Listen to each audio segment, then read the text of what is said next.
안녕하세요. 네, 반갑습니다. 오늘 이 자리에 참석하신 모든 선생님들께서 내년 시험에 꼭 합격하시길 기원합니다. 왜 임용시험이라고 하는 것은 이제 국공립학교 정규 교사를 선발하는 시험인데, 7급 공무원, 7급 공무원에 상당하는 그런 대우를 받는 거죠. 그래서 임용시험을 준비한다는 게, 어떻게 보면 7급 공부하는 거하고 이제 거의 비슷하다고 볼 수 있는데, 실제로 이제 7급에 합격하신 선생님도, 작년에 이제 저와 함께 공부하시고, 7급을 그만두시고, 임용시험을 공부하셔서 수석 합격하셨나? 차석 합격하셨나? 이제 그런 걸로 알고 있는데, 7급 공부보다 더 어려웠다고 그래요. 어쨌든, 임용시험을 준비한다는 것은 그만큼 어려운 일이다라고 생각하시고, 그렇기 때문에 여간 쉬운 일이 아니기 때문에 아마 여러분들이 좀 마음의 준비를 좀 단단하게 하시는 게 좀 필요하지 않을까 생각됩니다. 우리가 임용시험을 준비할 경우에 일과의 책이 굉장히 많습니다. 뭐 전공도 있고 교육학도 있고, 이 방대한 양을 이제 공부하려면 아무래도 대단한 정신력과 노력이 꼭 필요하다고 생각이 들고요. 그리고 건강한 체력도 뒷받침돼야지 지속적으로 공부해 나갈 수 있거든요. 이렇게 이제 우리가 이제 수험 생활하면서 아마 여러분들이 이제 느끼시는 뭐 심리 상태 중에 하나가 체력이 방전된다라든지 또는 뭐 헉헉거린다, 토 나올 것 같다는 얘기를 많이 합니다. 선생님 토 나올 것 같아, 헉헉거려요. 이런 그만큼 이제 공부 양이 많다 보니까 그런 느낌들이 들 텐데, 실제로 이제 공부하시면서 헉헉거리고 토 나올 것 같고 체력이 방전된다는 이런 느낌들을 갖게 되면 이 사람 제대로 공부하고 있는 사람이다라고 볼 수 있는 거죠. 어쨌든 제가 이제 초두에 이제 말씀드리고 싶은 것은 이제 마음의 준비를 좀 단단히 하고 이왕 할 거 확실하게 1년 동안 열심히 해서 밀어붙이자. 그래서 그런 느낌을 갖고 공부해 나가시면 이제 1년 안에 합격할 수 있지 않을까 생각이 들고요. 그리고 이제 처음 준비하다 보면 이제 보통 이제 심리적으로 여러 가지 생각들이 이제 교차하기 마련인데, 아마 이제 가장 먼저 드는 생각이 이 막연함이 아닐까. 무엇을 어떻게 준비해야 될 것인지, 어떻게 준비하는 것이 가장 효율적으로 준비하는 것인지, 이런 어떻게 해야 할지 잘 모른다는 거죠. 막연한 감각이 먼저 들 것 같고, 그리고 두 번째는 이제 두려움. 내가 과연 잘 해낼 수 있을까? 두려운 감정, 그리고 심리적으로 이제 불안함, 뭐 이런 것들도 여러 가지 감정들이 좀 교차할 것 같은데, 어쨌든 이제 오늘 설명회를 좀 잘 들으시고 이대로 해 나가시면 제가 볼 때는 합격할 수 있다는 그런 확신을 갖지 않을까 생각이 듭니다. 그래, 나 할 수 있어. 이런 확신감이야말로 이제 우리가 공부하면서 가져야 할 최상의 컨디션이고, 최고의 심리 상태가 아닐까 생각이 들고요. 공부하다 보면 이제 심리가 항상 오르락내리락합니다.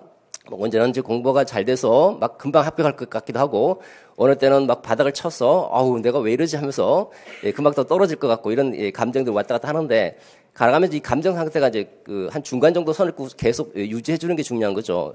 그래서 이런 나름대로 할 수 있다는 이런 신념을 가지고 공부를 지속적으로 해 나가면 합격할 수 있다고 생각이 들고요. 자, 이런 이제 확신을 이제 공부하는 과정 속에서 계속 확신을 가지는 게 중요합니다. 심리 상태가 불안할 수 있기 때문에.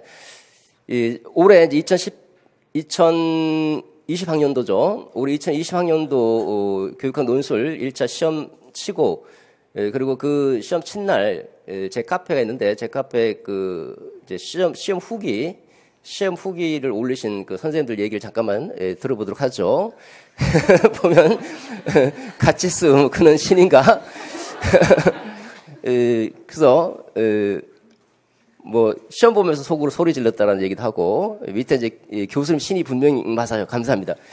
뭐 이런 얘기를 한다는 거는 어떻게 보면 저도 이제 강의 끝날 때마다 이제 시험 보고 와서 꼭 이런 얘기를 하거든요. 그래서 뭐 진짜 가치수에서 다른 사람도 다 모르고 우리만 처음에 무슨 말인지 몰랐어. 이게 보니까 이제 뭐 오웬스, 이건 이제 교육행정학인데, 이거를 올해는 난이도가 굉장히 높았죠. 그래서 아마 저거 쓴 사람은 이제 저 수업 들은 분들만 썼을 것 같고, 99% 정도 못 썼다고 그러더라고요. 그래서 이게 왜 그런가 했어요. 나중에 이제 수험생이 얘기해 줬었는지 알게 됐죠. 어떻게 보면 무슨 뭐 사이비 교주 같기도 하고 그렇지 않습니까? 그 얼마나 기쁘면 이런 얘기를 할까 생각도 드는데 이제 보통 이제 가채점 해봤더니 19점, 20점 받으신 분들 상당히 많더라고. 20점 만점입니다. 교육학 논술. 올해 좀 체감 난이도 상당히 높았다고 하던데 그래도 뭐 그 수업 중에 이제 다뤘고 또 강조했던 내용들이 나와서 그런데 이게 이제 저 카페에서만 얘기하면 상관없는데 아마 저 다른 카페에서 이런 얘기를 하나 봐요. 그러니까 뭐 알바를 쓰는 둥 뭐 이런 그 오해를 받고 있다고 어떤 학생이 얘기하시더라고요. 저는 알바 없어요. 알바도 없고 그다음에 우리 학원에서 뭐 알바 쓸 일도 없고 그렇습니다. 괜한 이제 이런 뭐 아마 이제 너무 고마워서 여기저기서 뭐 수험생들 시험 끝나고 나서 이제 말씀을 하는 것 같은데 그러다 보니까 좀 오해를 받고 있다고 얘기를 하더라고요. 자, 그다음에 이제 또 뭐 보시면 이제 1년 커리 탔는데 뭐 시험 끝나고 마음속으로 외쳤다. 뭐 이런 얘기도 하시고 영어 전공 선생님은 만점 받은 것 같다는 얘기도 하시고요. 이분은 초수예요. 초수고 조금 늦게 시작했어요. 5, 6월부터 시작했나? 근데도 이제 그다음에 이제 밑에 그 교육학에 대한 이해가 얼마나 깊으면 동양을 제가 분석하면서 강조점을 좀 두거든요. 그 다음에 이제 뭐, 존경한다는 얘기도 있고, 문제 보고 모의고사인지 시험장이 헷갈릴 정도로, 그러니까 문제가 제 모의고사 특징 중에 하나가, 그 실제 시험지하고 유사하다는 얘기 좀 많이 해요. 뭐, 퀄리티도 높다는 얘기도 많이 들었고, 실제 시험장 문제하고 유사하다 보니까 아마 이제 이런 얘기를 하시는 것 같고요. 그 다음에, 이거 안 들어가. 그 작년에는 이제 뭐 다른 선생님 듣고 뭐 9점 받았는데, 올해는 하나 빼고 그러니까 뭐 19점 정도 나온 것 같다 해서, 만나면 뭐 큰절이도 하고 싶다 그러는데, 너무 부담스럽습니다. 그 다음에, 처음 강의 듣고 뭐 신세계였다. 이해는 잘해도 외우는 거 약한데, 보통 이해 잘 못하는 경우가 많거든요. 이분은 좀 그래도, 이해는 좀 잘하는데 외우는 거 약한데, 반복해주니까 외울 수밖에 없다는데, 저는 이제 특징 중에 하나가 강의가 계속 반복이 됩니다. 그래서 1, 2월 했던 내용 2, 3월 또 반복. 계속 시험장 갈 때까지 계속 반복하다 보니까 이제 쭉 따라오기만 하면 그냥 그 반복해서 이제 암기가 된다라고 얘기를 하죠.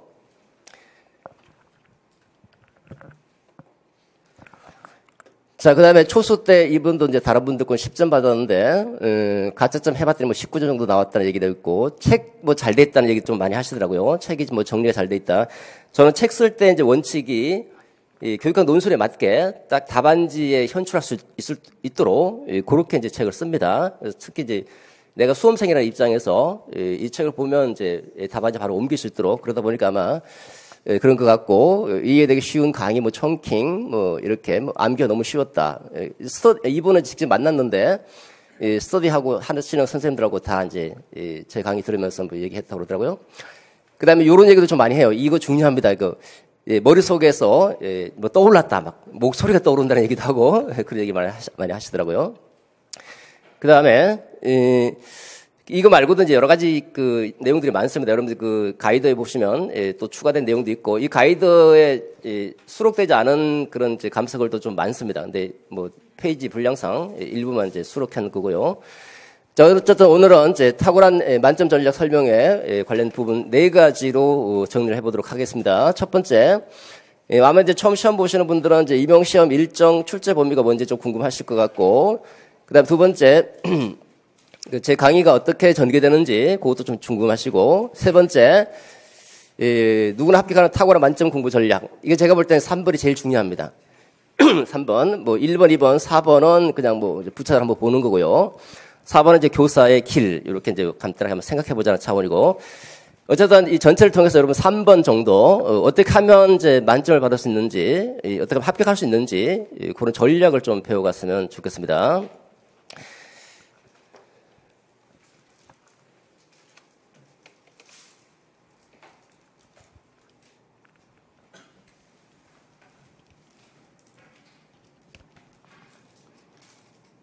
이게 안 되네?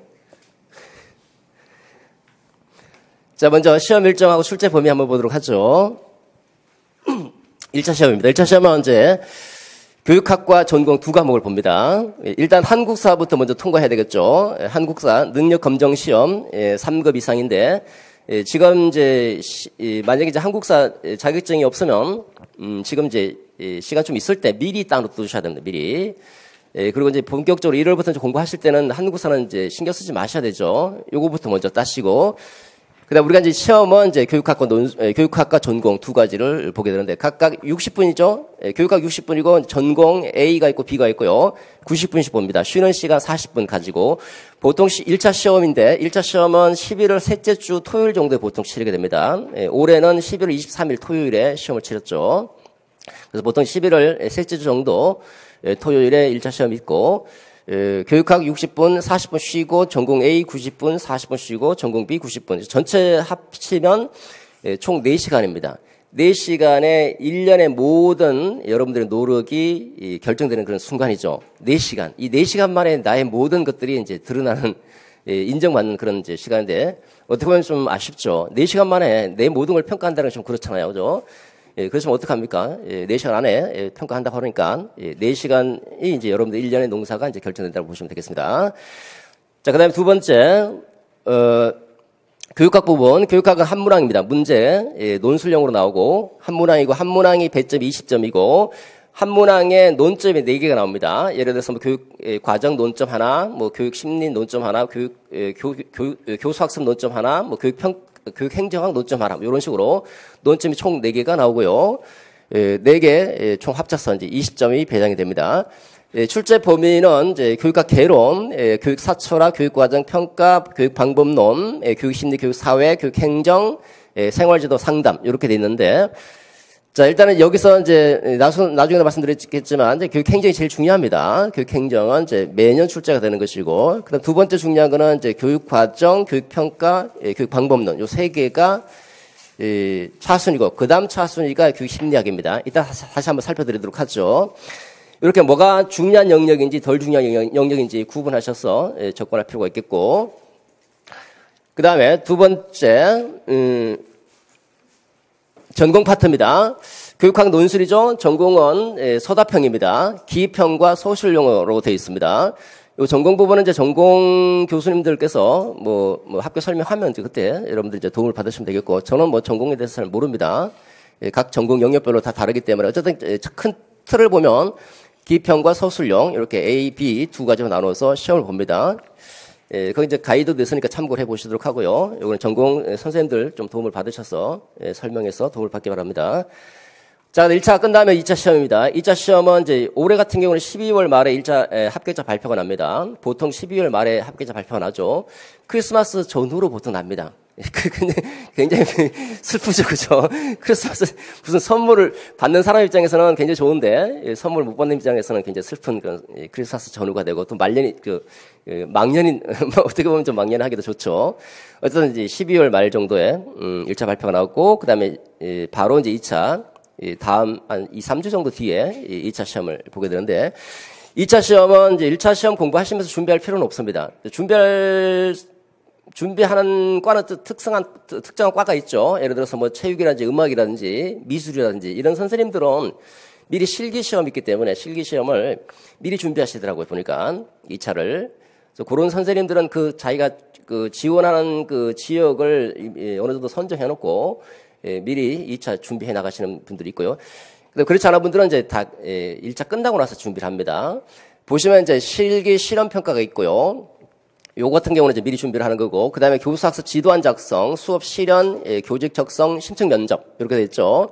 그러니까 첫 번째 빼고 두 번째, 세 번째, 네 번째 보시면 두 번째 같은 경우는 여기에 제외되는 지역이 있습니다. 요 지역은 여러분들 가이드 있죠. 요 지역은 교수학습 지도안 평가를 안 합니다.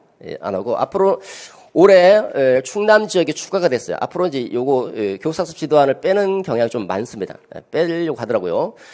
그 다음에 이제 수업 실현하죠. 수업 실현은 이제 평가 시간 20분인데, 대구나 강원 지역은 조금 다릅니다. 그 다음에 면접이죠. 면접은, 평가 시간 10분인데, 마찬가지로 서울, 강원, 세종 15분이고, 인천, 대구는 20분, 이렇게 돼 있죠. 비교과 교수 선생님들, 보건이라든지, 상담 선생님들, 영양 선생님들, 이런 선생님들은 요거 심층 면접으로 이제 끝납니다. 그죠? 나머지 없고, 심층 면접. 자, 심층 면접 같은 경우는 출제 기관이 평가원에 출제하는 경우가 있고요. 그 다음 자체, 시도에서 자체 출제하는 기관이 있는데, 구분해 보실 수 있는데요. 첫 번째 평가원 출제 지역입니다. 요 평가원 출제 지역은 평가원에서 출제를 해서 공통적으로 문제를 사용합니다. 공통적으로. 그렇기 때문에 그 지역의 시책을 반영할 여지가 거의 없어요. 거의 없는 게 아예 없는 거죠. 평가원이니까, 평가원 자체에서 출자니까. 그러니까 1차 끝나고 2차 준비할 때 이제 그 각 지역의 시책을 공부를 하게 되는데, 가볍게 공부하시면 됩니다. 가볍게 공부해서 면접할 때 이제 중간중간에 이제 반영하면 되죠. 너무 깊게 팔 필요 없고요. 그다음 자체 출제 지역 같은 경우는 이제 시책도 조금 꼼꼼하게 볼 필요가 있습니다. 자체 출제 지역 서울부터 대구 완전 전북까지인데, 대구 전북은 저 특징이 평가원 출제 문항 플러스 자체 출제 두 개 추가한 겁니다. 그래서 요 평가원 지역은 똑같지만 자체 출제가 있기 때문에 자체 출제도 좀 준비를 해서 시책도 같이 공부하고 들어가셔야 되는데, 어쨌든 전체적으로 봐서 실기 평가 조고를 제외한 나머지 분들은 그 1차 끝나고 보통 준비를 합니다. 2차는 1차 공부하기도 벅차거든요. 우리가 이제 전체적으로 볼 때 1차, 2차로 나눠질 때 1차 시험을 최대한 높게 받으셔야 돼요. 최대한. 가능하면 1차에서 높은 점수를 받으셔야지 심리적으로 안정된 상태에서 2차를 준비할 수 있고, 또 그 편안한 상태에서 면접에서도 좀 편하게 임할 수 있게 되는 거죠. 그래서 그렇기 때문에 조금 불안한 점수로 합격하게 되면 굉장히 불안해져요. 그러다 내 실력이 잘 발휘가 안 될 수도 있기 때문에 1차 공부할 때 가능하면 높게 점수를 받자 이렇게 생각하시고, 2차 면접 같은 경우는 이제 작년에 제가 면접 지도를 해서 19점 20점 받으신 분들 상당히 많더라고요. 19점 20점이 아니지. 면접 만점 받으신 분들 상당히 많더라고요. 면접도 만점이 나와요. 만점 나오고, 1점 깎였다는 얘기도 있고 그렇던데. 어쨌든 요거는 이제 1차 끝나고 이제 여러분들 준비하실 사항입니다. 자, 그 다음에, 자, 별지, 경기도 같은 경우 조금 특이하죠. 실기평가는 물론 있고, 그 다음에 수업 능력평가와 심층면접 두 가지가 나눠지는데, 수업 능력평가는 수업 실현도 하고 그 수업 실현한 내용에 대해서 집단별로 수업 나눔을 실시합니다. 이게 좀 특징적인 건데, 이것도 크게 뭐 중요하지 않습니다. 공부를 지금 처음 하면 이건 뭐야 이거 하면서 이렇게 생각하실 텐데, 막상 준비해보면 별거 없습니다. 그 다음에 심층 면접도 보시면 우리는 보통 이제 개별 면접인데 여기 집단 토익 하나 더 들어갑니다. 집단 토익. 그래도 저것도 따지고 보면 별거 없습니다. 그냥 뭐가 더 들어가기 때문에 뭐가 부담이 좀 크다라는 생각이 들 수도 있을 텐데, 막상 2차 준비해 보시면 별게 없습니다. 자, 이렇게 됩니다. 자, 그 다음에 제 강의 특징 간단하게 설명드리도록 하죠. 첫 번째는 여러분들 그 가이드 24페이지에 있는데, 저는 먼저 이제 구조를 굉장히 중시합니다. 먼저 우리가 어떤 가옥의 구조를 알려면 가옥의 구조를 알아야 되죠, 그죠? 그렇기 때문에 공부하는 것도 마찬가지입니다. 공부 전체를 꿰뚫어 볼 수 있는 어떤 안목이 필요한 거죠. 그 안목을 갖고 있어야지 통찰이 생기고, 통찰이 생기면 전체가 교육학 전체 구조가 머릿속에 딱 들어옵니다. 그래서 첫 번째 제가 강조하는 게 구조화입니다. 구조화. 그래서 합격 가이드 책자 그 뒷페이지 보시면요, 그 105페이지에 파트 7번에 싱킹맵이 있죠. 싱킹맵. 이런 식으로 이제 구조를 짜서, 이건 교재도 있고요. 수업할 때도 PPT를 띄워서 전체 구조를 먼저 잡고 수업을 진행합니다. 그 예를 한번 들어볼게요. 거기 교육행정학 파트 잠깐 보시면, 이 교육행정학 파트가 113페이지인데, 113페이지 보시면 교육행정학 이론 파트에 보시면 조직론, 뭐 지도성론, 뭐 동기론, 뭐 정책론 이렇게 나와 있죠, 그죠? 여기 딱 보시면 이제 여러분들이 이제 이 구조가 왜 중요하냐면, 전체를 교육행정 한마디로 정의해보라 그러면 조직 이론. 왜 조직 이론인지는 제가 좀 설명할 수는 없고요. 그냥 교육행정학은 조직 이론이다. 조직이 매우 중요하다는 거죠. 행정 조직을 보는, 학교 행정 조직, 교육 행정 조직을 보자라는 거거든요. 거기서 나온 게 교육 행정학 이론입니다.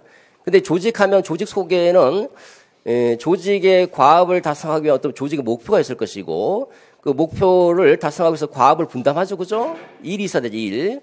그 일을 하는 사람들이 있고, 그 다음에 그 일을 하면 뭐 지도자가 있을 것이고, 구성원이 있겠죠, 그죠?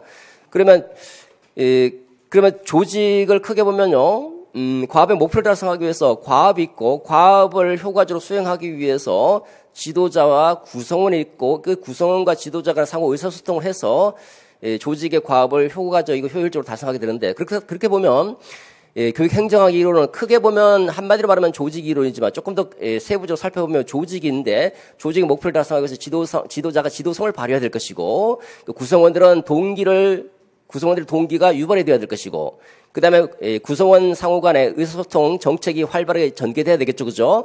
크게 보면 조직론, 지도성론, 동기론, 정책론 이렇게 딱 네 가지로 좀 세분화될 수 있는 거죠. 이게 이제 교육행정학 전체 이론 끝입니다. 끝. 그 다음에, 교육행정학에서 제가 조금 전에 말씀드렸던 것처럼 조직이 굉장히 중요하고 조직 이론에서 출발했기 때문에 조직론이 매우 중요해요. 그래서 보면 그 조직론의 세부적인 사항, 뭐 공식 조직과 비공식 조직 있죠? 거기 보면 16형 중등 논술로 출제됐죠. 그죠? 출제되고, 그 다음에 학교 조직의 특성 보시면 전문적 관료제 14중등 논술 출제, 이완결합체제 14중등 논술 출제, 학습 조직 15중등 논술 출제, 전부 다 어디서 나옵니까? 조직론에서 나오잖아요. 그죠? 그만큼 조직이 중요하다는 거예요. 그 조직론에서 이렇게 많이 나왔기 때문에 더 이상 나올 게 없어요. 그러면 여러분들이 이제 이 전체를 뼈대를 잡게 되면, 앞으로 어떤 부분에서 출제될 것인지가 예상이 돼요. 그 다음에 나올 게 뭡니까? 조직론에서 나왔으니까 조직 문화 아니면 조직 문화, 조직 풍토, 조직 갈등. 조직이 매우 중요한데 여기 출제가 안 됐다는 거잖아요. 그죠? 안 됐죠. 그러면 뭐가 나오겠습니까? 조직 문화 아니면 조직 풍토 아닙니까? 그럼 당연히 조직 문화, 조직 풍토를 1순위로 우리가 꼽을 수밖에 없는 거예요. 제가 강조했던 것처럼 모의고사도 출제했고. 그럼 조직 문화에 보시면 스타인호퍼의 오웬스 학교 문화 유형론, 요게 올해 2020학년도 중등 논술 출제된 거거든요. 이렇게 딱 보면 딱 보이는데 이게 구조화가 안 돼 있으면 이게 안 보여요. 그리고 또 물론 제가 또 학교 동향을 살펴서 또 살피기도 하기 때문에 여러분들보다 제가 훨씬 더 잘 보이겠죠.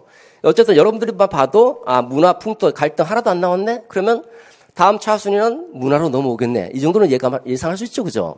예상할 수 있는 거예요. 전체를 뼈를 잡게 되면. 근데 그 스타인호퍼 오웬스 학교 문화 유형론 이거 중요해요. 매우 중요한데 이거 매우 중요하고 이거 꼭 알고 들어가라고 모의고사도 보고 강조도 했는데 이걸 여기 우리 노량진에서는 가르친 분이 없다는 거예요. 그러니까 99%가 다 틀린 거예요. 이거를 교육행정학 논점 하나. 논점 4개가 나오는데 교육행정학 논점을 저는 이게 너무 당연한 거라서 왜 애들이 이거 갖고 얘기하지 그래서 좀 몰랐습니다. 근데 나중에 알고 보니까 선생님 우리만 알아요 뭐 이런 얘기 하길래 무슨 얘기인가 했었습니다. 그러니까 이거 보는 눈이 좀 필요하다는 거예요. 그 다음 페이지도 마찬가지예요. 마찬가지. 그 앞에도 뭐 교수 방법론도 있는데 교수 방법론 올해 이제 정책학습 나왔거든요. 상황학습이 상황학습. 상황학습의 한 유형 중에 정책학습인데 문제 해결 학습, 상황학습 이거 매우 중요한데 제가 이제 문제 중심 학습이 출제될 때 문제 중심 학습 조나센 그것도 굉장히 어려웠었어요. 그것도 나온다. 그 다음에 문제 중심 학습이 나왔기 때문에 이번엔 상황학습이 무조건 1순위다. 1순위. 이렇게 해서 어쨌든 이게 구조화가 중요한 이유는 이렇게 전체 구조를 통해서 첫 번째는 교육학 전체를 꿰뚫어 볼 수 있는 눈이 생긴다는 것이고 두 번째는 여러분들 스스로 어떤 부분이 출제될 수 있겠구나라는 것을 예상이 가능하다는 거예요. 그래서 어쨌든 아마 이렇게 구조화해서 강의하는 게 여러분들에게 굉장히 도움이 될 것이라는 생각 말씀드리고 두 번째입니다. 두 번째는 이제 전체를 꿰뚫어 봤으면 이제 내용을 파악해야 되겠죠. 공부하실 때 지금 전체 내용을 우리가 이제 교육학 논술이라는 것은 어쨌든 쓸 말이 정해져 있습니다. 많은 내용을 쓸 수가 없어요. 딱 시간 안에 최대한 핵심만 딱딱 써야 되기 때문에 키워드 파악하는 게 매우 중요해요. 키워드 파악. 그래서 이제 교재를 보시더라도 막 줄글로 막 엄청나게 긴 그런 교재들 있죠. 그건 별로 도움이 안 돼. 어차피 여러분들 다시 정리해야 되거든요. 그럼 그만큼 시간과 노력이 더 들어가는 거죠. 누군가가 딱 정리해주면 굉장히 좋거든요. 제 책은 딱 정리돼서 딱 쓸 만큼만. 그다음 강의할 때도 마찬가지예요. 주요 개념과 이론에서 핵심 키워드를 제가 알려드립니다. 요거 키워드 기억하라고. 그러면 여러분들 밑줄만 딱 꺼서 그것만 딱 외우시면 되는 거죠. 요거를 여러분들은 말로 외워야 돼요. 거기 있는 문장 그대로 외워도 물론 좋습니다. 근데 공부 양이 적으면 상관없어요. 근데 우리가 공부 양이 굉장히 많거든요. 교육학도 해야 되고 전공도 해야 되잖아요. 그죠? 그러니까 키워드를 중심으로 기억하시고 그거를 여러분들의 언어로서 설명하셔요. 언어로서. 예를 들면 내 말로. 그 다음에 세 번째. 자, 이 키워드를 파악을 했으면 어떻게 해야 됩니까? 인풋 해야 되겠죠. 집어넣어야 되는 거예요, 이게. 교육학 논술은 내가 암기하지 않으면 못 씁니다. 객관식은 이해만 해도 써요. 이해만 해도 찍으면 되잖아요. 그잖아요. 근데 교육학 논술은 암기하지 않으면 인출이 안 돼요. 인출. 그러니까 저장을 잘 해놔야지 인출이 되죠. 핵심 키워드 중심으로 암기를 하시는데 이제 암기하는 방법도 알려드립니다. 처음에는 이제 우스꽝스럽다 뭐 이렇게 얘기하시는데 나중에 보면 그게 훨씬 좋습니다. 보통 이제 암기법이라고 하는 게 좀 우스워야 됩니다. 우습고 좀 우스꽝스럽고 그럴 때 더 잘 기억이 되는 거죠. 그래서 암기할 수 있도록 암기법도 제시해 드립니다. 이렇게 하다 보니까 어떤 분들이 이렇게 말씀하시더라고요. 선생님 거의 뭐 떠먹여주는 수업이네요. 맞죠? 떠먹여주는 겁니다, 제가. 떠먹여 드리는데 안 먹으시는 분들 있죠. 씹어서 꼭꼭 씹어서 드시면 되는데. 그다음에 네 번째입니다. 이해 중심의 강의인데 보통 이제 책을 읽으면서 그냥 쭉쭉 지나가시는 분들이 많다고 그러더라고요. 책 읽는 강의면 뭐 그냥 여러분 책 혼자서 보면 되는 거잖아요, 그죠? 우리는 이해를 하고 그다음에 내용을 정리하고 암기를 해야 되기 때문에 교육학적 일반 상식보다는 이제 교육학과 관련된 사례를 제시해주면서 이해할 수 있도록 접근하고요. 그다음에 이제 다섯 번째 이제 논술로 써야 되기 때문에 논술 능력을 배양해야 되거든요. 근데 논술은 아마 이제 5, 6월부터 이제 보통 이제 논술이 이제 시작이 된다고 보시면 됩니다. 5, 6월 기초 정도 들어가시고 7, 8월부터 이제 본격적으로 이제 모의고사 시즌이기 때문에 7, 8월부터 이제 본격적인 논술 연습을 하게 되는데 논술 쓰기가 어렵다고 생각하시는 분들은 많습니다. 근데 전혀 부담을 가질 필요가 없어요. 왜냐면 나중에 해보시면 알아요. 서론 쓰고 결론 쓰는 것도 보시면 처음에는 뭐 10분, 15분, 실제 시험장 가셔도 15분 걸렸다는 분들도 많아요. 서론 쓰는데. 서론 1분 안에 끝납니다, 그냥. 딱 저와 함께 같이 공부하시면 서론에 그 논리 틀이 있거든요. 논리 틀만 딱 잡으시면 금방 끝나거든요. 그리고 본론 논리 전개하는 방법도 조금만 같이 공부해 보시면 굉장히 쉬워요. 그래서 논술 쓰는 것 자체는 부담이 안 된다는 얘기를 하셔요. 다만 부담되는 건 제가 암기가 좀 덜 됐어요. 이런 얘기를 많이 하시죠.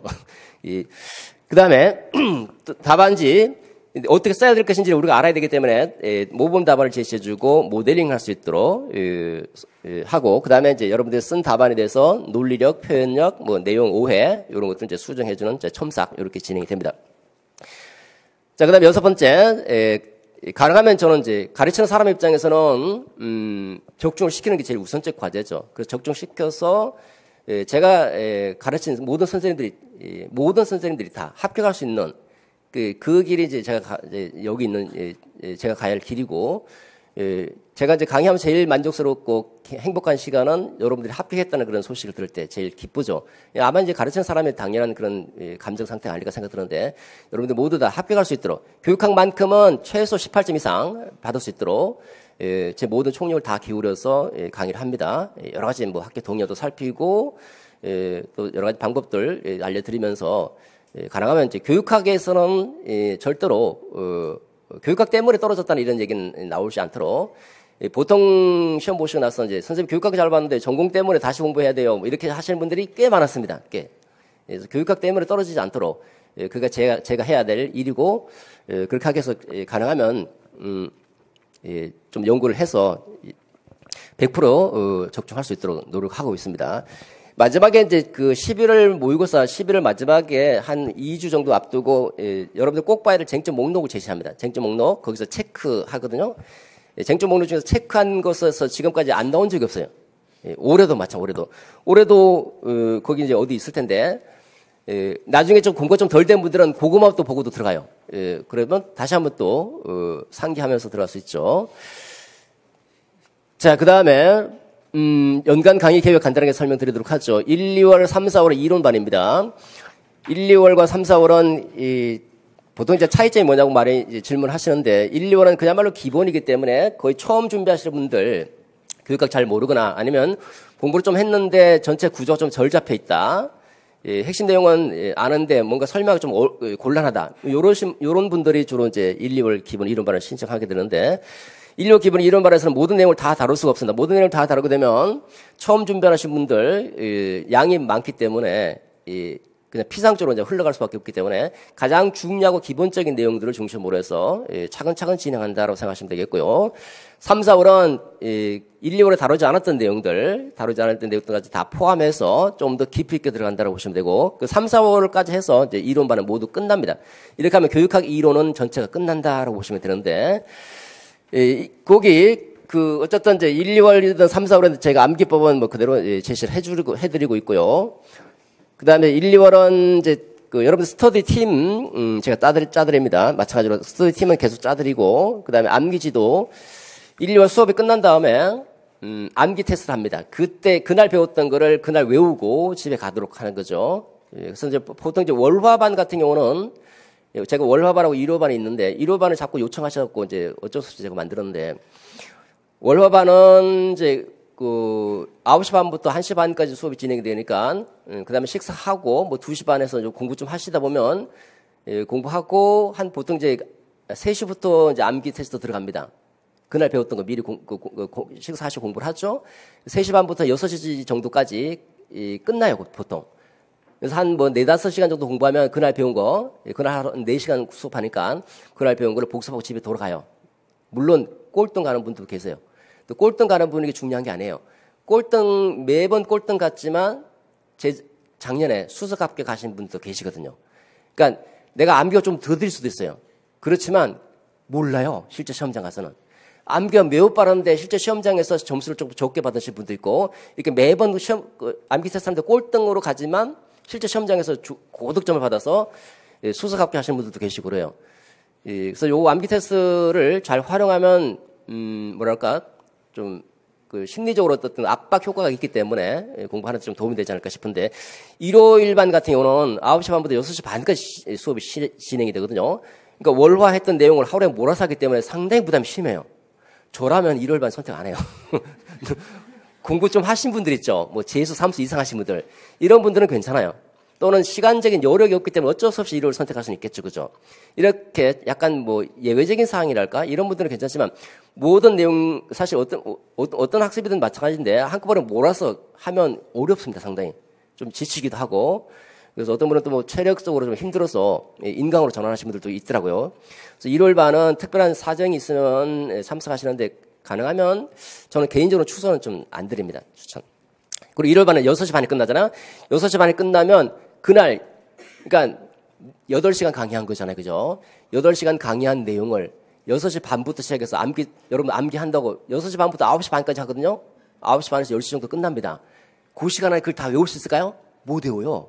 못 외웁니다. 절대 못 외웁니다. 근데 암기 테스트를 하러 오시는 분들이 계세요. 그분은 공부 좀 하신 분들이에요. 근데 그렇기 때문에 그 제한된 시간 안에 다 못 외우기 때문에 하시다가 중간에 나중에는 그냥 일찍 가시더라고요, 그냥.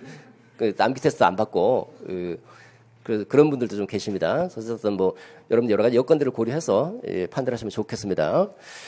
그 다음 3, 4월 같은 경우는 이제 올해는 이제 암기 테스트 했는데 아마 3, 4월은 올해는 학습 상담으로 바뀔 수도 있습니다. 왜냐면 3, 4월은 이제 인원수 굉장히 좀 많이 늘어나거든요.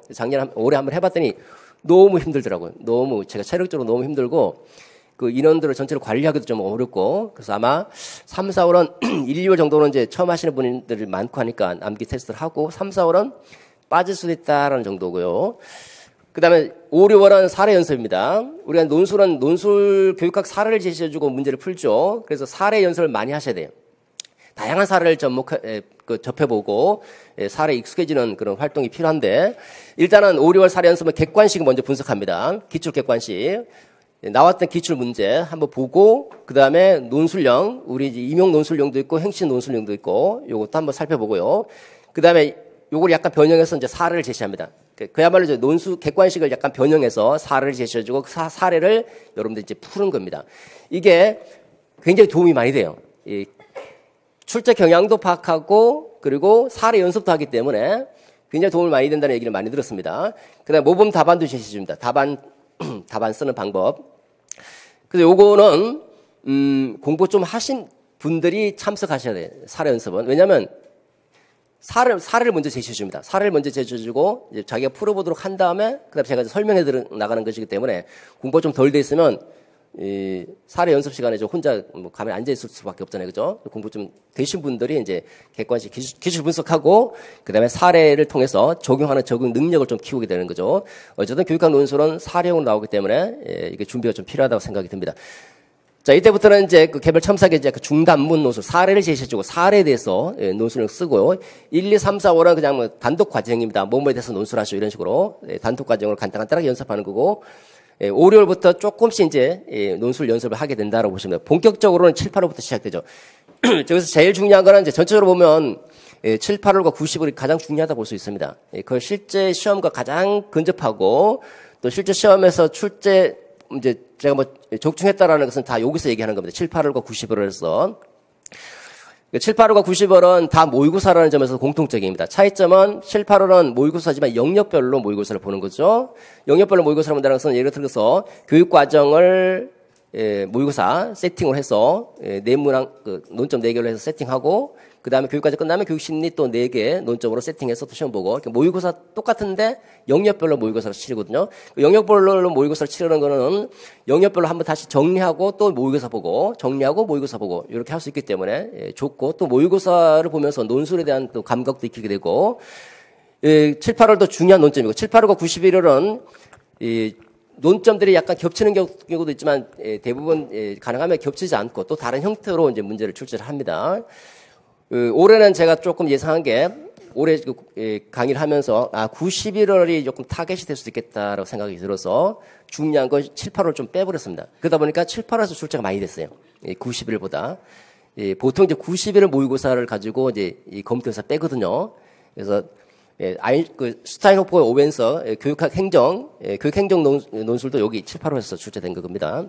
어쨌든 뭐 여기서든 전부 다 내용을 또 정리합니다. 전부 다 쟁점을 대해서 다시 정리. 여기도 쟁점에 대해서 정리하고, 그러니까 무한 반복이죠. 내용 정리하고 여기도 내용 정리하고.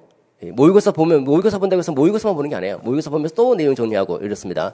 자, 91월은 이제 종합 모의고사. 그야말로 실제 시험처럼 영역별이 아니라 4개 영역을 섞어서 이렇게 출제하게 되죠. 이렇게 해서 여러분 이제 시험장에 들어가게 됩니다. 12월은 이제 심층 면접이고. 자, 이제 세 번째죠. 공부 전략. 어떻게 할 것인가에 대해서 한번 살펴보도록 하죠. 자, 오늘 이제 여러분 참석하셨으면 요거만 확실하게, 갖고 가시면, 되지 않을까 생각이 드는데, 이거는, 비단 이제 교육학뿐만 아니라 전공에서도 마찬가지예요. 전공에서도, 요런 전략을, 잘 기억하셔서, 요 전략대로 가시면, 전공도 굉장히 양이 많은데 좀 효과적이고 효율적으로 공부하지 않을까 생각이 듭니다. 자, 먼저 지피지기 백전 불태입니다. 딱 한마디로 요약하죠. 손자병법에 나오죠. 상대를 알고 나를 알면 100번 싸웠어도 위태롭지 않다. 위태롭지 않다. 그러니까 뭐 100번 다 이길 수 있다라는 거죠. 손자병법에서는 싸움의 가장 중요한 거는 싸우지 않고 이기는 거래요. 근데 싸우지 않고 이기면 무엇보다 좋지만 우리 임용시험에서는 임용시험이 싸움의 대상이 상대로 간다면 내가 임용시험도 안 보고 선발해주면 좋죠, 그죠? 근데 그렇지 않다는 거잖아요. 어쨌든 임용시험과 싸워야 되기 때문에 임용시험에 대해서 알아야 되고 그 다음에 두 번째는 나를 알아야 되는 거죠, 그죠?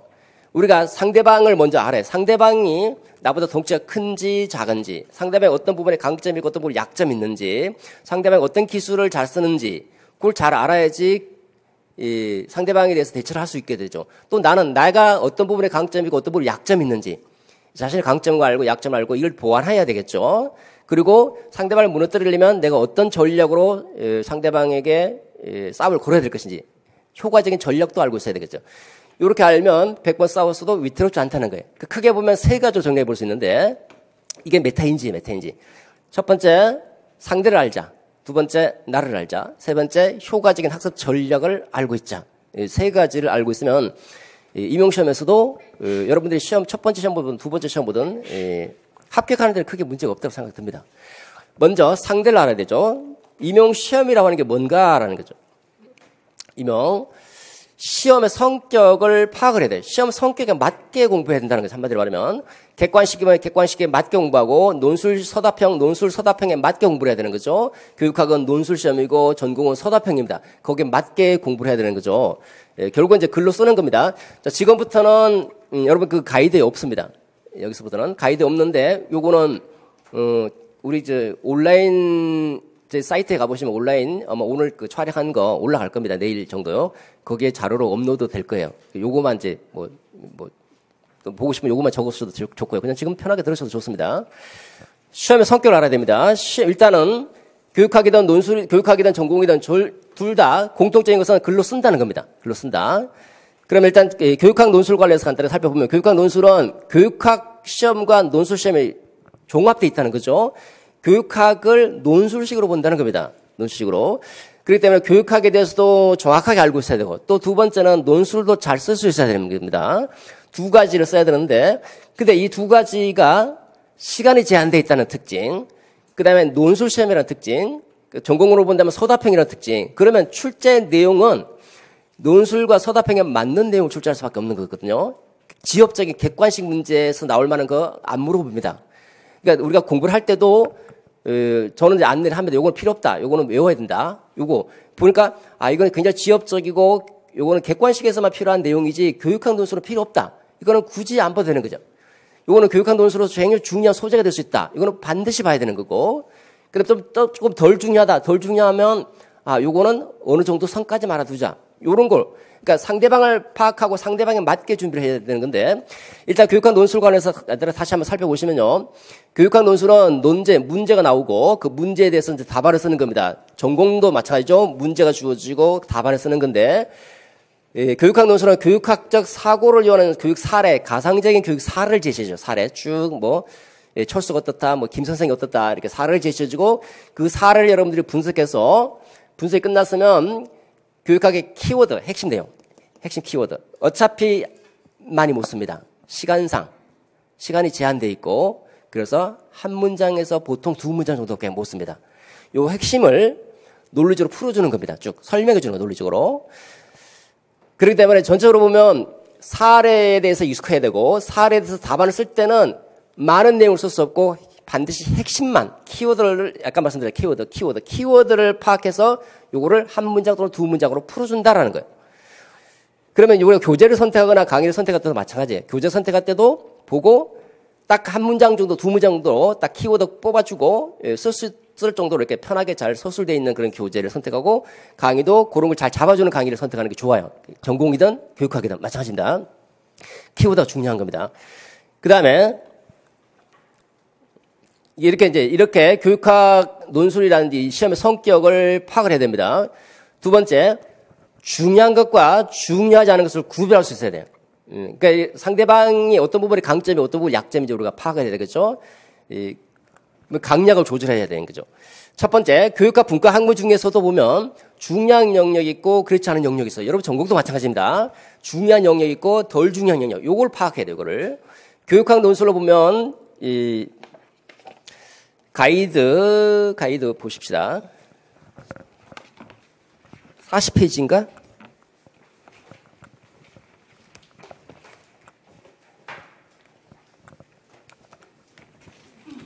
예, 40페이지 보시면 이제 교육학 논술 출제 경향 분석이라고 돼 있죠. 자, 40페이지 2013학년도 중등 특수, 요 중등 특수만 이제 시행한 거고요. 2014학년도부터 이제 본격적인 그 논술 시험입니다. 2020학년도까지 쭉 이제 출제 논점을 이제 수록했고, 그 다음 페이지 42페이지 보시면 42페이지 영역별로 교육과정 영역부터 교육 사철학 영역까지 있죠. 여기서 보면 제일 중요한 거는 교육행정이다라고 볼 수 있잖아요. 교육행정은 2014학년도부터 이제 본격적 시험인데 2014학년도부터 올해 2020학년도까지 한 번도 빠짐없이 나오고 있잖아요. 그죠? 내년에도 나와요. 나올 수밖에 없는 이유가 있습니다. 어쨌든 나옵니다. 그러니까 교육행정학이 탑이다. 그죠? 어쨌든 교육행정학 3점 또는 4점인데 이거 공부 안 하면 절대로 고득점 못 받습니다. 예, 어쨌든 내가 18점 이상 받아야 되겠다 싶으면 교육행정학은 반드시 주요 도구 과목으로 잡아놓으셔야 된다는 거죠. 예, 교육행정학 공부하는 거 별로 안 좋아해요. 재미없다고 그럽니다. 교육행정 그러면 교장, 교감 일 갖고 그렇잖아요. 그죠? 근데 뭐 재밌든 재미없든 간에 반드시 잡아야 돼요. 첫 번째. 두 번째 보시면 교육과정, 그 다음에 교육방법론, 세 번째 교육방법, 교육평가, 요거 세 가지. 교육과정, 교육방법, 교육평가, 요 세 개. 요 세 개가 다음 2순위. 그 다음 3순위가 교육심리. 크게 보면 이제 교육행정, 교육과정, 교육방법, 교육평가. 요 네 개는 매우 중요하다는 거예요. 매우. 하나 더 붙이면 이제 교육심리까지. 교육심리는 중요도로 보면 자체 중요도는 굉장히 중요한데 시험에서 보면 좀 덜 중요해요. 시험에서는. 요 네 개보다는. 그래서 일단은 여러분들이 우선순위는 요 네 개는 반드시 잡자. 그 다음에 하나 추가하면 교육심리. 요 정도는 반드시 잡아줘요. 이거 분과 학문 중에서 중요한 영역과 그렇지 않은 영역 구분하시고 중요한 영역은 반드시 반드시 도구 과목, 내 득점 도구 과목으로 반드시 잡으셔야 되겠죠. 요것만 잘해 두셔도 만약에 예를 들어서 다른 영역이 나와도 최소 16점 이상은 나와요, 그냥. 16점 이상. 보통 16점 이상 받으면 학교한테 크게 지장은 없거든요. 그 다음에 한 영역 안에서도, 만약에 예를 들어서 교육 과정이다. 교육 과정 안에서도 중요한 내용과 그렇지 않은 내용이 있거든요. 이것도 마찬가지. 중요도를 선별하기 어려우면 객관식 기출 분석하십시오. 객관식 기출 분석하면 객관식을 주로 많이 다루면 중요하고 덜 다루면 중요하지 않은 건데 그게 100% 직결되는 건 아니에요. 올해 스타인호프 오웬서의 교육행정 학교 문화 유형론 그거 객관식으로 나온 적이 없습니다. 객관식으로 나온 적이 없고 나온 적은 딱 한 번 있는데 07년 전문 상담만 뽑는 그 시험. 그것도 10년 전 초등 기출, 중등 기출에서 나온 적이 없다는 거예요. 그러니까 기출에도 안 나왔죠. 교재? 여러분 교육행정 교재 보세요. 그 대학 교재 많잖아요, 그죠? 거기서 한두 군데만 수록돼 있는 거예요. 그 누가 예상합니까, 그거를? 기출도 나온 적이 없지. 일반 대학 원서에서도 대학 교육학 교재에서도 한두 군데만 나오고 나머지 보통적인 책에는 안 나와 있어요. 그러니까 당연히 예상할 수 없죠. 근데 전체 구조를 파악하고 그다음에 이제 출제 경향을 보면 이게 중요하다.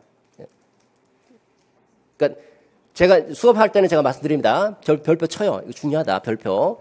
그러니까 여러분들이 스스로 공부할 때는 중요한지 덜 중요한지 파악하기 좀 어렵거든요. 그럴 때는 의존할 수 있는 유일한 수단은 기출 문제, 기출을 보면서 기출에 나온 거는 다 중요하다고 생각하시면 돼요. 그다음 또 하나는 객관식 용도인가 논술식 용도인가를 잘 구분하셔야 돼요. 객관식 용도로 나올 만한 거는 빼고 논술식 용도로 나올 수 있는 거를 선별하셔야 됩니다. 전공도 마찬가지. 서답형으로 나올 수 있는 것인지 없는지. 강의할 때도 강의하는 선생님이 이걸 잘 지적해 주시면 훨씬 우리가 도움받는 데 편하죠. 그죠? 여러분 공부하실 때도 항상 중요한 것과 덜 중요한 영역, 그렇지 않은 영역. 또 그 영역 안에서도 중요한 내용과 덜 중요한 영역. 이렇게 구별하셔서 중요한 거는 깊게 파고 덜 중요한 거는 얕게 파고 그렇게 대비해 나가는 거죠. 그 다음에 출제 경향을 분석하고, 기출 분석하고 출제 경향 파악하셔야 됩니다, 이거. 그래서 다음에 어떤 것들이 예상되는지도 미리 생각해 둘 필요가 있는 거죠. 자, 이렇게 해서 첫 번째, 상대방을 알기 위해서는 시험의 성격에 맞게 공부하자. 우리는 논술식 서답형 시험이다. 논술식 서답식에 맞는 내용들이 있다는 거고, 그렇기 때문에 외우더라도 한 문장 정도 키워드 중심으로 기억하자는 겁니다. 두 번째, 중요한 것이 있고 덜 중요한 것인데 이걸 분별하면서 중요한 거는 깊게 들어가고 덜 중요한 것은 좀 얕게 공부하자. 이렇게. 덜 중요한 거는 어차피 다른 사람도 다 틀립니다. 근데 내가 얕게 공부해 놓으면 뭐라도 쓰거든요. 그 다음에 두 번째, 나를 알아야 돼. 보통 자기를 잘 몰라요. 상대방을 나름대로 이제 분석을 많이 하려고 하는데 자기는 잘 모르죠. 내가 어떤 부분에 강점이 있고 어떤 부분에 약점이 있는지 자기를 잘 알고 자신을 바꿔야 됩니다. 자, 첫 번째, 나의 평소 습관이 어떤가? 성실한가? 게으른가? 임용시험은요, 게으르면 절대 못합니다. 성실해야 돼, 진짜. 정말 성실함이 무기입니다. 보통 이제 공부를 하다 보면, 하루 10시간 공부하고, 또 그 다음에 놀고, 하루는 또 12시간 공부 잘 된다고 12시간 밤새 공부하다가, 그 다음 시간 또 놀고, 이건 별로 안 좋아요. 그냥 지속적으로 6시간이면 6시간 지속적으로 쭉 성실하게, 꾸준하게 공부하는 거. 이게 굉장히 중요한 겁니다. 꾸준하게. 그래야지 그 컨디션을 골고루 가져갈 수 있기 때문에. 그 다음에 성실함이 제일 중요합니다. 제가 볼 때. 성실하게. 그 다음에 의지가 강한가 약한가. 의지가 강해야 됩니다. 합격에 대한 강한 의지. 합격에 대한 강한 의지는 여러분 나름대로 어떤 이유가 있겠죠. 내가 임용시험을 왜 준비해야 될 것인지. 내가 임용시험이 내가 정말 왜 필요하고 내가 왜 교사가 돼야 되는지 나름대로 어떤 확고한 신념 같은 것이 있을 텐데 신념이 있고 동기가 있으면 아무래도 의지가 좀 강해지죠. 그래서 항상 마인드 하시면서 강한 신념 의지를 불러일으키는 것도 필요하다고 생각되고요. 그 다음에 체력입니다. 체력. 공부는 어떻게 보면 엉덩이 싸움이라고 하죠. 체력 싸움이에요. 우리가 이제 거의 1년 과정에 1년 좀 덜 되죠. 그죠? 그 장거리 마라톤에서 지속적으로 같은 속도로 달리려면 건강한 체력이 바탕이 돼야 되거든요. 그래서 가능하면 적절한 운동과 휴식이 필요해요. 일주일 동안 계획을 세울 때 꼭 하루, 토요일이든 일요일이든 하루 한 반나절 또는 3분의 1 쪼개서 반드시 쉬어주세요. 쉬어주고, 그때는 영화도 보고 그냥 쉬세요. 그리고 이제 평일에는 보통 한 20분, 30분 정도 간단하게 뭐 줄넘기라도 간단하게 운동을 하십시오. 나중에 분명히 느낍니다. 10월, 11월 정도 되잖아요. 체력이 방전돼서 선생님 너무너무 힘들어요. 이런 얘기를 많이 해요. 그러니까 처음부터 지속적으로 체력 관리를 해주셔야 돼요. 그 다음에 나의 인지 능력을 알아야 돼. 내가 어떤 인지 능력을 갖고 있는지, 인지 능력이 뛰어난지 안 뛰어난지. 일단은 제가 말씀드린 구조화를 잘해야 되잖아요. 구조화를 내가 잘하는 사람인지 못하는 사람인지. 내가 구조화를 못하면 구조화가 잘 된 책, 구조화를 강조하는 강의를 선택해야 될 것이고, 내가 이해력이 높은 사람인지 이해력이 낮은 사람인지, 이해력은 높은데 암기력이 떨어지는 사람인지, 암기력은 참 잘한다 하는 사람인지, 이것도 잘 파악해서 부족한 부분에 더 역점을 두셔야 됩니다. 내가 이해력이 부족하면 선생님한테 질문을 한다든지 그 다음에 사전 같은 거 찾아본다든지 이렇게 해야 될 것이고, 암기력이 부족하면 암기할 수 있는 방법을 최대한 동원해야 돼요. 암기는 그냥 무식하게 하는 겁니다. 무식하게 암기 방법 동원해서. 그 다음에 문제가 나오면 적용을 잘 못 시키다. 적용을 잘 못 시키면 적용을 잘 시킬수록 사례 연습을 많이 해야 되겠죠. 그죠? 내가 어떤 부분에 약점이 있는지를 파악해서 약점을 반드시 보내, 이거를. 전공도 마찬가지다. 구조화 잘 시키는지, 이해를 잘하는지, 암기를 잘하는지, 적용을 잘하는지, 이걸 보면서 부족한 부분을 보완해 줘야 된다. 그 다음에 인지 양식, 내가 공부할 때, 정보 처리할 때 어떻게 정보를 처리하는지, 장독립형, 장의존형이 있는데, 내가 혼자서 정보를 잘 처리하는지, 상대방과 의존해서 상호 토론한다든지 협동하면서 정보를 처리를 잘하는지 잘 보시면서, 혼자서 공부하기를 좋아하시는 분들은 스터디 필요 없어요. 그냥 혼자 공부하시면 되고, 남과 어울려서 공부하는 걸 좋아하는 사람들은 스터디를 꾸려서 같이 협력해서 공부해 나가는 것도 필요하고요. 이건 학습 스타일에 따라서 스터디를 꾸릴 것인지 말 것인지 판단하면 되고, 그 다음에 사고보다 행동이 앞서는 사람이 있고요. 행동보다 사고가 앞서는 사람이 있어요.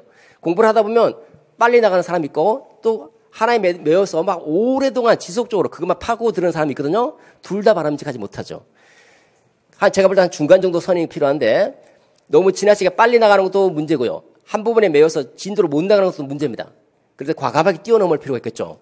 그래서 중간 정도. 내가 충동적이면 조금 생각하면서, 보통 이제 우리가 임용시험 공부할 때 재수, 삼수 하시는 분들 충동형으로 많이 변화됩니다. 딱 보고 목차만 딱 보고 알지 하고 이렇게 넘어가 버립니다. 그냥. 이럴 때 여러분들은 이제 숙고형으로 가서 꼼꼼하게 보셔야 되고, 또 처음 공부하시는 분들 다 꼼꼼하게 보려고 한 부분에 매여서 잘 이해가 안 된다고 그것만 계속 하는 사람이 있는데, 그냥 넘어가십시오. 그냥 이해가 안 되면. 과감하게 충동력 약간 변화가 필요하겠죠. 그 다음에 직강을 선호하는지 인강을 선호하는지 이것도 마찬가지입니다. 맞춰서 여러분들이 강의도 선택하셔야 될 겁니다. 제가 볼 때는 이게 제일 중요하다. 이게 나의 인지 능력. 그 다음에 성실함. 두 가지. 자, 그 다음에 주변 관리입니다. 내 주변이 어떤지를 살펴봐야 됩니다. 친구 관계. 친구가 많은가 적은가. 공부하는 사람은 친구가 적어야 돼요. 친구 아무 필요도 없습니다. 공부할 때는. 친구는 어떻게 보면 적입니다. 적. 자꾸 나를 유혹하고 공부를 방해하는 사람들이죠. 친구를 이용할 필요가 있는 거죠. 가능하면 이제 임용시험 중간에는 친구를 가능하면 만나지 않는 게 필요하다는 생각이 들고요. 또 어울리는 거 좋아하면 이제 공부 못 합니다. 그 다음에 나의 친족 관계. 내가 결혼했는가, 결혼하지 않았는가. 결혼 안 했으면 훨씬 부담이 덜하죠. 근데 결혼하면 부담이 상당히 심해집니다. 또 결혼했는데 혼자 있으면 상관없는데 또 유감합니다. 애를 키워야 된다. 이러면 또 시간적인 부분에서도 또 심리적인 부분에서도 여건상 굉장히 좋지 않습니다. 그런 여건에 맞춰서 효율적인 시간 관리가 필요하겠죠. 그 다음에 내가 누구를 부양해야 되는가, 아니면 피부양자면 상관없죠. 부양해야 된다, 또는 내가 아르바이트를 해야 된다. 이런 것들 다 고려하셔서 최적의 학습 시간을 확보하셔야 돼요. 제가 볼 때 최소 한 6시간에서 하루 평균 6시간에서 8시간 정도는 공부를 하셔야지 합격할 수 있지 않을까. 원래 임용시험이라고 하는 게 어느 정도 학습 양이 있거든요. 그래서 그렇기 때문에 그만큼 학습 시간이 요구됩니다. 그래서 평균적으로 볼 때 한 6시간에서 8시간 정도는 매일, 일주일에서 하루 빼고 6일간 정도는 6시간에서 8시간 정도는 공부를 해 주셔야지 합격하지 않을까 생각합니다. 왜냐하면 해도 또 잊어버렸습니다. 그래서 가능하면 6시간에서 8시간 정도. 만약에 아르바이트를 하더라도 그 시간을 가능하면 빼려고 하셔야 되고, 또 알바를 하더라도 이제 그 전반기, 후반기를 나눠서 전반기는 알바를 할 수 있지만 후반기는 가능하면 알바 안 하는 게 좋아요. 자, 그다음 심리 관리. 여러분 나름대로 적절한 스트레스 해소 방안도 만들어 둬야 됩니다. 공부하다 보면 스트레스 많이 쌓입니다. 내가 어떻게 해소할 것인지도 미리 생각해 볼 필요가 있겠죠. 예를 들어서 뭐 잠을 자는 사람도 있을 것이고, 뭐 짧게 한 2-3시간 자고 일어난다든지, 음악을 듣는다, 아니면 그냥 뭐 산책한다든지, 뭐 이런 여러 가지 방법이 있죠. 여러분들이 뭐 평소 즐겨하는 방법을 한두 개 정도 가지고 있는 것도 좋아요. 저는 이제 보통 이제 젊었을 때 스트레스 해소 방법이 잠을 자거나 드라이브 하거나 이건데, 나이가 드니까요, 스트레스 쌓이면 그냥 쌓이는 대로 그냥 가만히 있어요, 그냥. 가만 다 받고, 그냥 그대로 목석처럼 그냥 앉아서 그냥 책 보고 그래요, 그냥. 이게 습관이 돼갖고 그냥 앉아있는 게 습관이에요, 그냥. 하루 12시간 앉아있어라, 그래도 앉아있을 수 있어요. 이게 습관이 돼갖고, 스트레스 받는 대로 그냥, 스트레스 받는구나. 근데 이제 젊은 분들은 이게 안 되죠, 그죠? 예. 왜냐면, 이것도 오랜 시간 동안 이제 습관이 돼야 되니까. 그 나름대로 이제 스트레스 해소 방안도 한두 개 꼭 준비해 놓는 것도 필요하다. 자, 됐습니다. 세 번째입니다. 세 번째, 효과적인 학습 전략. 자, 이제 전략을 세워야 됩니다. 첫 번째는 구조화를 세워요, 구조화. 이 구조화. 전체 여러분 전공 과목이든 교육과 과목이든 전체를 꿰뚫어 볼 수 있도록 구조화를 세울 때는 이 구조화된 책이라든지 구조화된 강의에서 훨씬 좋은데, 만약에 없다 그러면 너무 복잡하게 세우면 안 돼요. 아까 말씀드렸죠. 제가 교육행정학은 교육행정 이론 딱 하나 다뤘잖아요. 그죠? 조직 이론이다, 조직. 조직 이론에서 4개가 나온다라고 말씀드렸잖아요. 그죠? 그럼 교육 심리학은 뭐냐? 교육 심리학 구조, 잠깐 보십시오. 107페이지. 교육 심리학은요, 딱 2개예요. 2개. 108페이지 보시면 학습자의 발달 이론하고 학습 이론 딱 2가지. 학습자가 어떻게 발달하는지, 인지가 어떻게 발달하고, 인지 말고 비인지가 어떻게 발달하는지, 그 다음에 얘네들 발달 과정에서 어떻게 학습하는지. 그러니까 발달 이론과 학습 이론. 심리학에는 여러 가지 이론들이 있는데 그중에서 발달 이론과 학습 이론 이 딱 2가지를 교육 심리학에 차용한 겁니다. 딱 2가지 관점에서 보실 수 있거든요. 그 다음에 교육과정 106페이지 보시면 106페이지 교육과정은 이제 아이들에게 뭘 가르칠 것인가와 관련된 내용을 결정하는 거거든요. 내용을 결정하고서는 그 내용을 어떻게 개발할 것인가라는 교육과정 개발이 문제가 있을 것이고, 그 개발된 교육과정은 어떤 형태가 있는가, 이번에 교육과정 형태, 그 다음에 실제 운영하려면 어떻게 운영할 것인가, 운영. 개발하고 개발된 형태를 파악하고 이 개발된 형태를 어떻게 운영할 것인가, 운영. 이거 3가지로 딱 보이거든요. 이렇게 가능하면 큰 그 카테고리를 나눌 때는 너무 잘게 쪼개면 전체 구조가 안 보입니다. 가능하면 큰 테두리를 잡아놓고 그 다음에 세부적으로 유목화시켜서 들어가야 되거든요. 이렇게 이제 구조화. 그래서 전체를 딱 볼 수 있도록 딱. 두 번째는 이제 아까 했던 내용과 거의 똑같은 내용인데 제 강의 특징하고 거의 똑같습니다. 자, 특정 부분을 읽습니다. 읽은 다음에 내용을 이해하죠. 내용을 이해했으면 여러 문장을 읽은 다음에 내용을 이해하면 내용 이해한 것을 토대로 해서 키워드를 찾아내야 돼, 키워드. 이 한 여러 문장 중에서 어떤 게 가장 핵심 키워드인지. 핵심 키워드는 가장 중요한 건데 그 키워드가 없으면 말이 성립이 안 되는 거예요. 그래서 핵심 키워드를 이제 강의할 때 누가 알려주면 좋은데 알려주지 않으면 여러분들이 읽어보면서 아, 이건 핵심 키워드인가 보다. 그 키워드를 밑줄 그어놓는 거예요. 밑줄.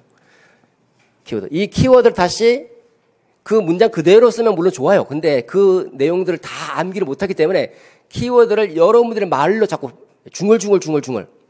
혼자 마치 미친 사람처럼 혼자 중얼중얼 많이 해보셔야 돼요. 근데 나중에 자연스럽게 글이 나옵니다. 키워드를 여러분들의 말로, 말 중얼중얼. 암기는 키워드를 암기하는 키워드. 키워드를 암기하고 이걸 문장을 한 문장 또는 2문장 정도로 말로 표현해보는 건데, 어쨌든 구조화가 됐으면 두 번째 글을 읽고 읽은 내용을 해서 키워드를 파악한다. 그 키워드를 외우는 겁니다. 외우는 거. 전략. 끝이에요, 끝. 되게 간단하죠? 간단한데, 이게 되게 굉장히 효율적인데 좀 쉽지가 않습니다. 암기법. 이제 집어넣어야 됩니다. 저장을 해야지 이제 나중에 아웃풋이 되니까. 암기할 때는 암기 방법을 동원하십시오. 암기 방법은 굉장히 많습니다. 두문자법, 운율법, 스토리법, 연상법, 우리 가이드에도 있는데, 가이드 몇 페이지죠? 전반부에 있는데, 그것도 이제 한번, 참고해 보십시오. 참고해 보고 저는 이제 수업 시간에 이제 가르쳐 드리는데, 우리가 보통 이제 암기를 잘하는 방법 딱 2가지겠어요. 첫 번째는 논리적으로 구조화시킨다. 논리적으로 구조화되면 암기가 잘 돼요. 왜냐면 논리적으로 서로 연결되어 있기 때문에. 그래서 평소 수업할 때 논리적으로 연결시켜서 이제 암기할 수 있도록 설명해드리고, 그 다음 두 번째 방법은 이렇게 암기 방법을 동원하는 거예요. 암기 방법. 예, 여러 가지 암기 방법이 있죠. 보통 우리가 많이 쓰는 게 두문자법입니다. 두문자법을 쓸 때, 내용 순서가 중요한 거는 순서대로 외우셔야 되고, 순서가 덜 중요한 것이 있어요. 순서가 필요 없는 거. 요거는 여러분들이 외우기 쉽도록 순서를 변형해서 외우시고, 그냥 두문자로 해서 꼭 한 글자만 딸 필요가 없어요.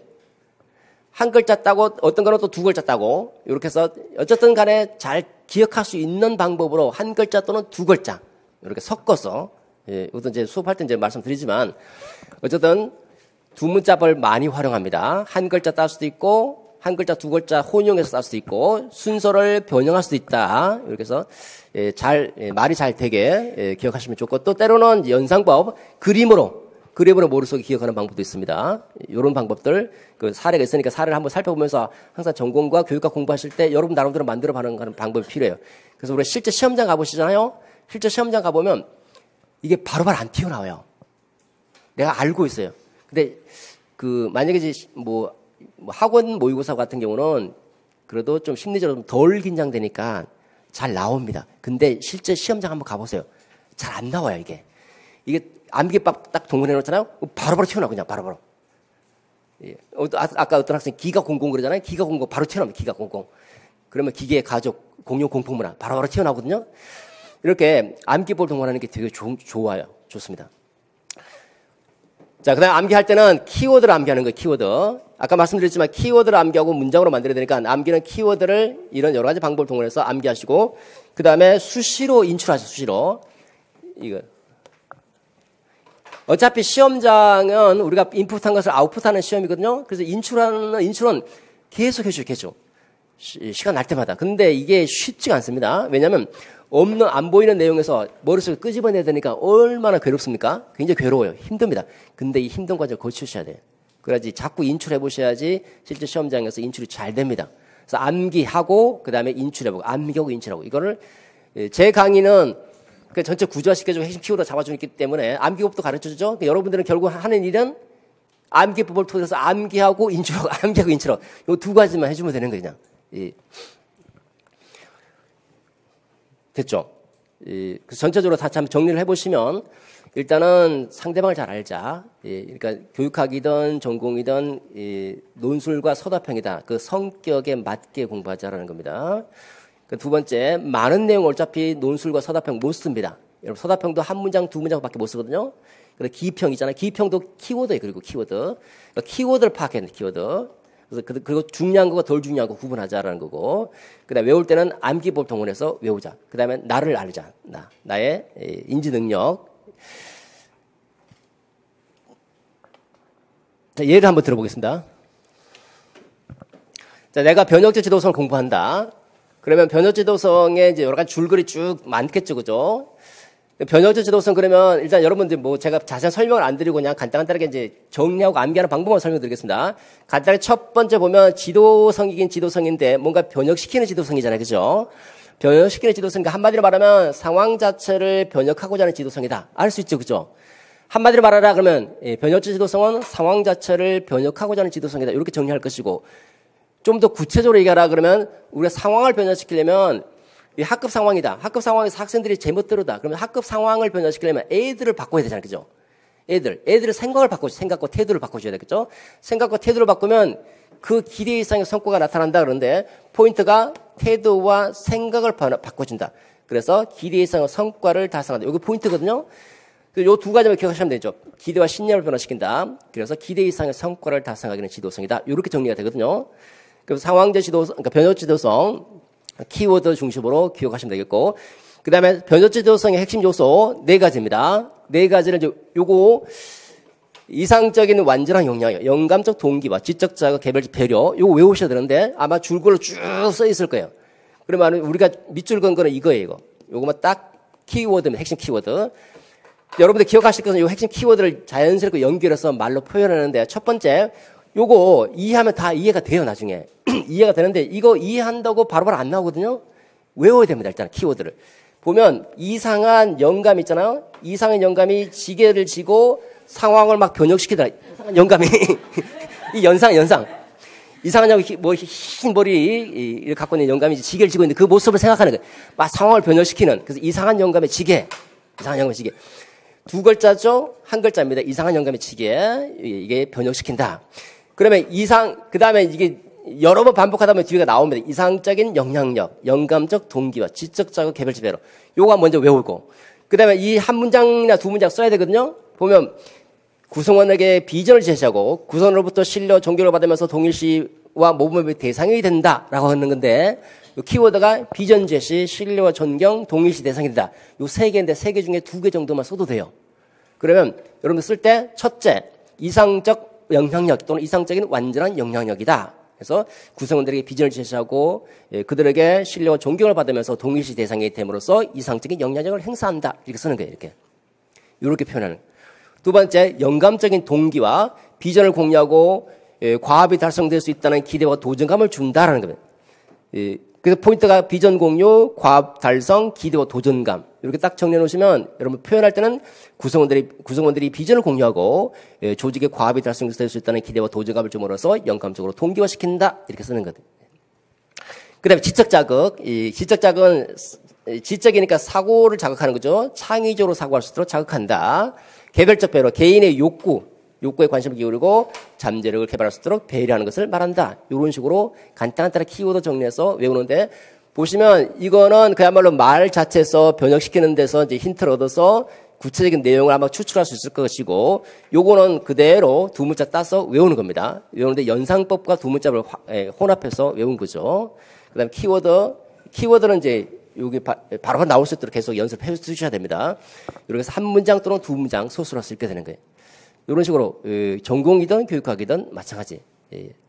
다시 한번 정리드리면 전체를 구조화시키고 그다음에 키워드를 뽑아내고 키워드를 암기법을 통해서 기억하자. 그래서 한 문장 또는 두 문장 쓸 수 있을 만큼만 어차피 답안은 한 문장 또는 두 문장밖에 못 쓴다. 그러면 내가 외울 것만 교육학 논술을 서답형 논술의 특징 중에 하나는요. 쓸 만큼만 외우는 거예요. 쓸 만큼만. 많은 걸 외울 필요가 없어요. 우리 여러분들이 그 학교 중간 기말고사도 마찬가지죠. 쓸 만큼만 외워서 쭉쭉 쓰는 겁니다. 자, 교사는 나의 길. 여러분들의 길이죠. 이 시대의 교사가 된다는 거. 아마 이 시대의 교사가 된다는 거는 이제 단순한 월급장이가 된다는 것을 의미하는 것은 아니라고 생각 들어요.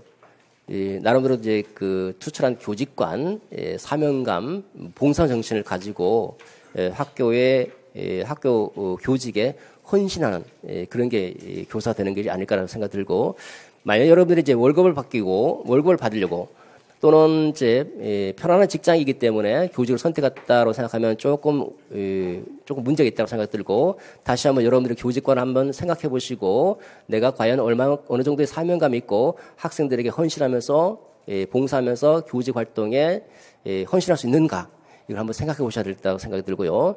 그 다음에 학생을 가르치는 성장시키는 참 스승의 길을 가시기를 원합니다.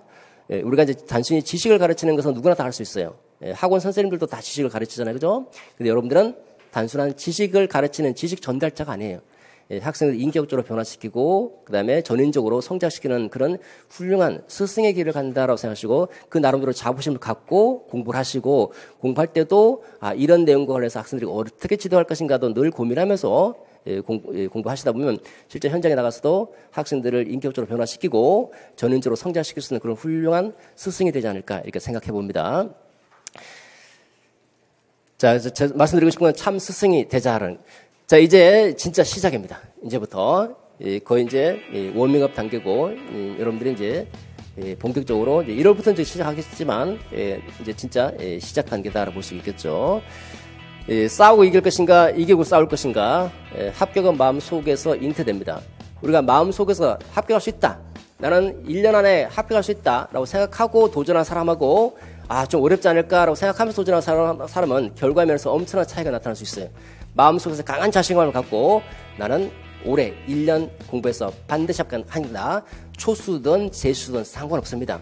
초수 합격자도 많아요. 1년 공부해서 1년에 끝내겠다. 물론 2년이 될 수도 있어요. 3년이 될 수도 있어요. 물론. 그렇지만 마음가짐은 올해 1년 공부하면 반드시 합격한다. 반드시 합격해야 된다. 라고 마음속에서 미리 합격을 꿈꾸고 공부를 했으면 좋겠습니다. 그다음에 평소 생각하실 때 항상 긍정적으로 생각하십시오. 예, 긍정적인 마인드가 굉장히 좋아요. 예, 중요하고 공부에도 도움이 많이 됩니다. 좋은 일을 생각하면 좋은 일이 생기고 나쁜 일을 생각하면 나쁜 일이 생긴다고 합니다. 여러분들이 여러분이 하루 종일 생각하고 있는 그것이 바로 여러분이라고 그럽니다. 내가 어떻게 생각할 것인가는 stay positive, 긍정적으로 생각하자. 자, 이걸로 오늘 마치도록 하겠습니다. 수고했습니다.